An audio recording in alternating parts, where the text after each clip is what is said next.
Welcome to the Genius Talk podcast.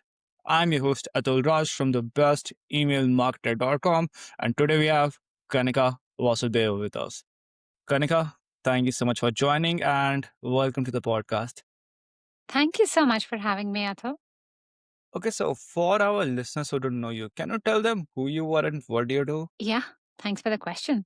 So, I am a business expansion coach and I work both with energy and strategy to help conscious coaches build a profitable business. When I say energy, really, we all do have lots of blocks around attracting money or attracting clients. So, I do that work first or hand in hand along with strategy. The way I work with my clients, I am looking at their energy field and helping them clear some of the blocks that are holding them back and beliefs. And as we work through it, my clients actually get so good that they just walk into the shopping mall or they're out with their friends, they're having a coffee, and then someone just listens to them go like, "Oh, this is what you do. I want to know more about you." So instead of them selling, people are listening and buying it. So, I'm curious, how do you get started into business expansion thing? Okay, that's a little bit of a long story. I'll need to go back. My growing up years have been as an engineer, as an MBA professional from India. And so, like it's a very, I wouldn't say just a competitive space, it's also a country that brings you up with the perception of how you should be. There's almost an expectation that by this age, first of all, these are the academic qualifications then you should have. Then by this age you should be married. Like there's checkbox around your stages of life. I suppose that exists in all the other cultures as well. I'm just talking about how I grew up. And I remember being in my mid 30s and being successful on the outside. As in, I was married. I had graduated from a really good MBA school. Everything looked well. I had a son and I felt completely empty inside. That time I was also pregnant with my daughter. I sort of didn't know what really was happening. I was feeling that I had no meaning, no purpose in life, but I was carrying on and I was numbing the pain, just moving through everything. And then I lost my daughter. So I delivered a stillborn baby at 31 weeks. That's a fully formed baby. And that shook me up. There were so many multiple layers below that. First of all, was the question that I did not really spend time with her while she was with me because I was busy trying to make sure things were going to be okay, running around. So I was starting to really question life and I was questioning myself. What was I doing with my life? The grief, the shame of that, the guilt of losing my daughter was a lot. So I did not want to live. And at the same time, my son was 2 years old. So I could not do that. But the contrast in life that time was so strong that it almost forced me to go inside and reevaluate life and start thinking from a very different perspective. So that's when energy healing started. And I realized as I went on this journey that my daughter and I, this was not our first lifetime together. She and I have been together multiple lifetimes. She basically came in this lifetime to wake me up because she was seeing that I was losing my purpose or meaning in life. I was living life on autopilot, Mhm. but the joy or passion wasn't there. So she'd come to wake me up. I'm so thankful that that happened. All my work afterwards has been more reconnection with myself through her. And it's eventually led me to this path of inspiring other people to build profitable businesses as well. So now I bring both the worlds together, bring that energy healing part, how I've healed myself. The gift that I've got is because I've had to overgrow a lot of things that happened with me. But because of that, I can see a lot that is happening with other people. And I can help them transmute that and move onwards from that through various energy healing modalities. So the work with me is fast and transformative. And when my clients are really starting to make that inside shift, because truly everybody wants to be an empowered person, they're wanting to build, established, to have an expansive business that is impacting lives. But to be able to really embody that next level version, it's almost a process of shedding your old self and stepping into this new identity. So I help them with that identity shift and then bring that MBA background to help them with the strategy shifts to really shift the business dial. Okay. Can you talk about any of your clients' success story? Yeah. So I had a client who came to me because she was struggling to get her membership booked. She was only offering that at $111. Even that, people were saying, well, that is too pricey. We worked together, and in probably 5 weeks, she went out. She just went for a haircut. And the stylist asked her, hey, what do you do? And she told about her work, just genuinely not selling. Obviously, she's having a haircut, right? She finishes the haircut, gets out to pay, and the lady is like, well, here's my number. Can you please call me because I want to talk to you? So that's what happened. Ultimately, that client became her $5,000 first high ticket client. And I love sharing this story because a lot of times people think that to have a successful business, you need to have a myriad of those things. And I'm not saying that you don't, like those people have found their way of success through some things, of course. But unless you're making that shift internally inside you, that shift is not going to work out. That's why there are millions of other business coaches, or there are millions of people, if not millions, a lot of people who will tell you how to get successful on YouTube, how to get successful with email marketing, how to get successful on LinkedIn. Like there's so many experts out there. And yet when we take that step-by-step guide, why doesn't it work for us? Because there's something internally with the identity and capacity that we haven't shifted. When you do that, then you become that client magnet. Okay. Strategy follows after that. Okay. When you said identity, so how do you help that your clients change it? Like through affirmation? Like how does that works? Great question. So I am an Akashic Records reader.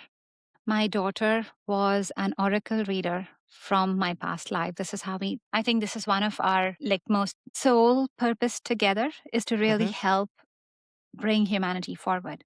But she was my oracle reader. I was her progeny. She was teaching me that. So as I've connected with my daughter, I've actually connected with that awareness and healing place where I can help people shift. So I'll give you an example. When I start working with my clients, our very first session is about helping them define what is their true purpose and how do they bring that forward in life. And that's a question that most coaches or business owners will have. Like, what am I really supposed to offer? Who is my ideal client? And how do I do this? Because on the face of it, it seems like you could do it in so many ways. You could do it by podcasting, you could do it by social posts, and there's so many platforms. Again, who is your buyer as well? And a lot of people will say, well, I can help women who are going through a transition. I could also help men who are separating from a really difficult relationship. Like the multiple layers that people can do, but what exactly is it that you focus on? The way I work with this is by tuning into the Akashic records. My very first session is where I sit in with a client, we're going on a journey together, and we look at your next level self. What is your next level self doing? And Okay. it is such a cool shortcut because we see that next level self performing, doing what it's doing. We see the version of you are supposed to become.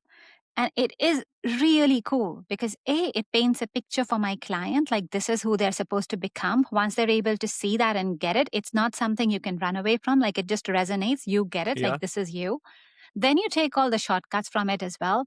You take, okay, what are you doing? How are you talking to your clients? What are your clients thankful about? What do they like about it? Are you on stages? Are you in smaller places? Are your clients, like we look through the clients, are these mostly men? Are these mostly women? What are they doing? What are their interests? So you can really zoom in into your ideal clients through that process. And we keep doing it again and again because as we go through this whole process of who am I becoming as a coach, it's really a process of understanding what is your next level like.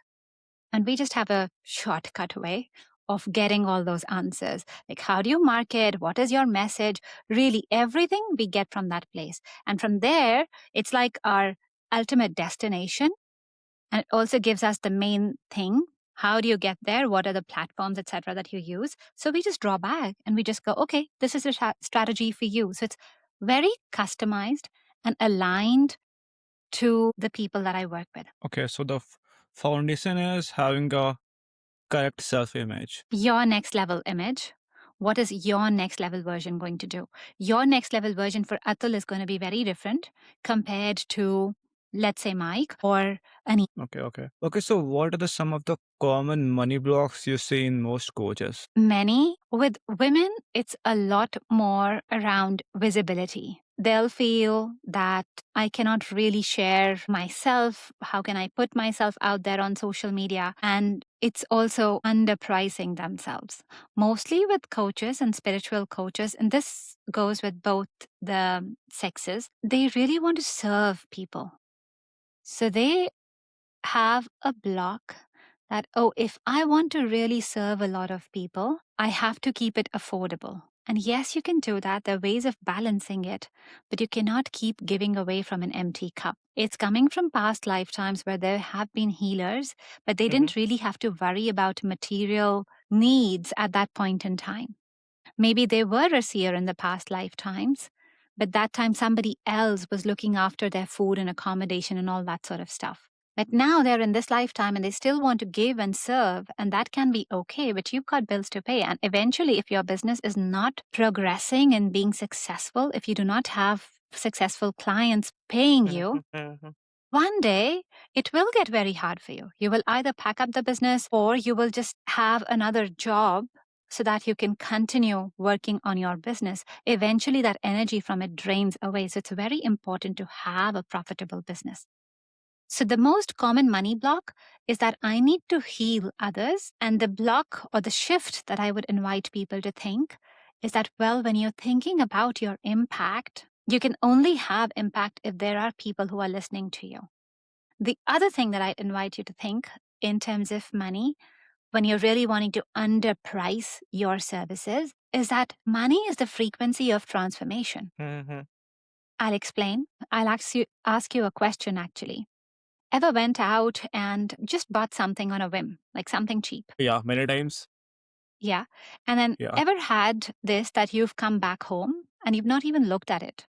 many times. Yeah. And then imagine now you're getting, give me an example. Like, what did you buy and you just did not look at it? Okay, so there was a book I purchased. Okay, I will not name the author.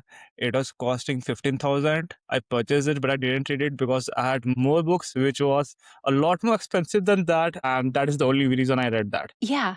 Yeah. Mhm. So there is a perception that we have with money that the higher the money is, this is going to be something better for me. Also, think about it in terms of growth, right? We feel comfortable where we are. That's just our natural zone of comfort. Now, if I have to pay just a tiny bit of money, it does not make me uncomfortable. Meaning it's not asking me to really expand. Because if I have to spend like $2 or if just like a really small amount, I don't really think about it. It does nothing to me. If I have to spend more, I go like, okay, this is serious because it is uncomfortable for me. Expansion is uncomfortable. You cannot buy it with affordability. So money equates your transformation. Money equates your expansion. If you cannot spend the money, then you cannot get that expansion or transformation. And hence, you do a service to your clients as well when you charge them what you are truly worth because they understand what they're paying for. Yes, and when they pay a lot, they take everything much more seriously. Yeah, they're coming with that idea that I'm going to make this shift. They're truly investing in your value. And I've seen this over and over with myself, also with my clients as well, that when you do have people, especially for coaches who are selling high ticket offers where they're really invested, where they really want the clients to transform, if you have somebody who's come in and she is not fully bought in, the transformation just doesn't happen. Like it's a dance. Both people have to dance together. Both people have to be 100% committed for that full transformation. And that is why you charge that money because you're going to help them go from the place where they were feeling stuck or less in some way, and you bring them to that expansive place, which is far more powerful than where they were. To have that drive and that impetus, that money exchange is required. Otherwise, it's too easy. You wouldn't walk that path. Exactly. That's why coaches should always sell high ticket. Yeah. And you'll see that a lot of the coaches will also tell you that your high ticket offers are the ones that will give you more transformations. Yeah. The low ticket offers, like I have a bunch, and my clients, they have a bunch that are just like your books, they're just sitting there. There might still be value in them. I just remember another course that I purchased, but I never even checked that. Yeah. Yeah. So you do yourself a favor and you do people a favor by allowing themselves to invest in themselves. Okay, so for our listeners who want to get some help from you, want to connect with you, where can they go? They should reach out to me on Instagram or LinkedIn at Kanika Energy Coach. And on my website, artoflifecenter.com, I also have a free quiz that is available for business owners. That is at artoflifecenter.com/quiz. Art of life center is CENTER.com/quiz. This is a 3-minute quiz. It's an amazing quiz because it helps you look at your entire sales process. Like, what are you doing? And as a business owner, it gives you the number one focus area to move you towards business growth. Like, lots of times, as we've talked about, there might be visibility blocks that we have underneath, or there might be money blocks, but it helps you point exactly that area out so that you can move forward. Awesome, Kanika. Thank you so much for sharing that. And thank you so much for joining. It was really great having you here. Thank you so much, Atul. This was a pleasure.